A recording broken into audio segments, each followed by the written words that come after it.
Hello everybody, welcome back to the Isawali TV channel. Thank you for being here. Before we start, I hope you're a subscriber. If you aren't, click that button.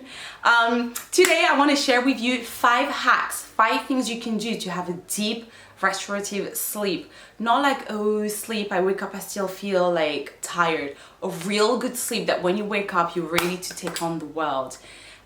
This is such an important subject because sleep affects our immune system so much, and this is something that I've only learned recently because I suffer with candida, and I noticed that when I slept at least 8 hours good sleep, my symptoms were going down. And obviously I'm a nutrition student, so of course I've learned the subject in and out. But anyway, enough about me. Let's go into the 5 hacks. My number 1 will be do not eat too late. That's like the cardinal sin if you want to sleep well, basically. I'm being a little bit dramatic, but it's true. Don't eat too late, because the closer to the bed you eat, your bedtime you eat, the harder it is for your body, because your body has to take the time to digest the food, to process it, to relax, and then you go to sleep. Because when you asleep, your body is performing hundreds of things. There's loads happening to restore you, to restore your cells, to make your skin soft and glowy and beautiful. So when you wake up, you feel right. So if you add to that it has to be digesting the food, you're not gonna feel rested when you wake up. So number 1, don't eat too late. Try to eat at least 3 hours before bedtime. And if you work late, which I do sometimes I have late classes because I teach Pilates and fitness, and if I'm teaching really late, I'll have a light dinner and I might have a bigger lunch, or I'll have a snack at 4 or 5, or I'll make it work so then my meal is not too heavy at night.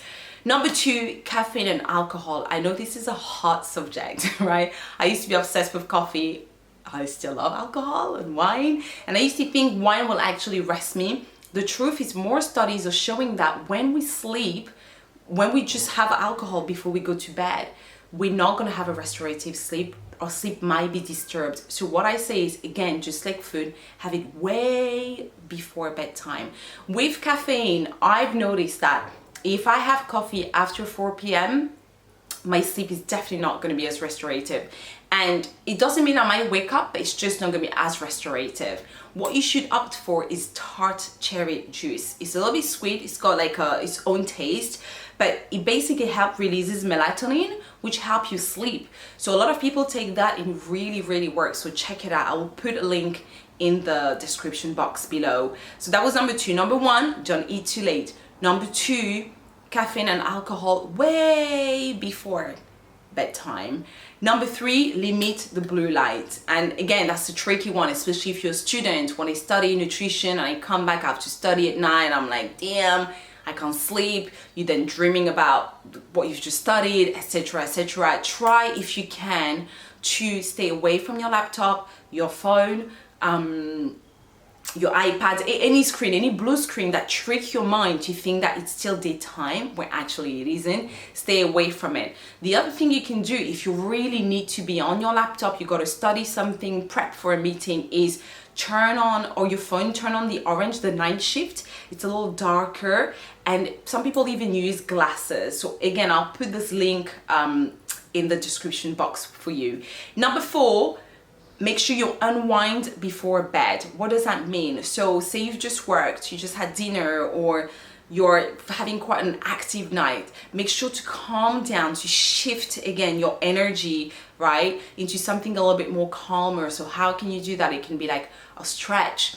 It can just be like taking your makeup off, right? Slowly, gently, on your own, sipping on your tart cherry juice or your chamomile tea, right? Feeling really relaxed. Just calm down before you step into your bed. Of course, you can take a bath, whatever you need, read a book to just bring the energy down and start signaling to your body, okay, this is time now. We're about to step into bed, right? So that was your number 4. Number 5, the last one, make sure your sleeping environment is set, is good to go. So what is that? The lighting. So pitch dark. The best thing I invested in for my sleep was thick, how do you call it, curtains, right? It was just from IKEA. It wasn't even that expensive, but the room is pitch black and it's perfect. You switch off the lights, you're ready to go. Number 2 is the temperature of the room. Again, find what works for you. I like when my room is cool. In general, I think most people like when the room is a little bit cooler rather than hot. What else? The clutter, right? You want to keep your bedroom clean and empty, not too many clutters around you. Just have everything clean and set and really peaceful, right? You can have your little crystals if you're a crystal person. But anyway, just keep it clean. So let's recap our 5 hacks for good restorative sleep. Don't eat too late. Try to eat at least 3 hours before bedtime. If not, have a really light light dinner, sorry. No caffeine, no alcohol, close to bed. Opt for tart cherry juice. Opt for chamomile tea. I know it's nothing like coffee or alcohol, but you know. Number 3, limits the blue light. So screens, so that's TV, iPads, everything, you name it. Stay away from it before bedtime, or if you have to work, switch it into the night shift mode. Number four is make sure you unwind before bedtime. So again, find the time, the space to calm down, right? Get into that zone where you're really relaxed and your body's ready to sleep. And the last one is make sure your bedroom is set for a good night of sleep. So dark with curtains, blackout, good temperature, nice and cool, and a very clean, uncluttered bedroom. So there is where your 5 hacks for a good restorative sleep. If you like this video, make sure to subscribe. I'm going to put the link below for you to get to the blog if you want to read more about this. I'll put more details on it. And also, why don't you share with us what's your sleep hack? Put it below, comment, and I'll get back to you. Thank you for watching. See you soon.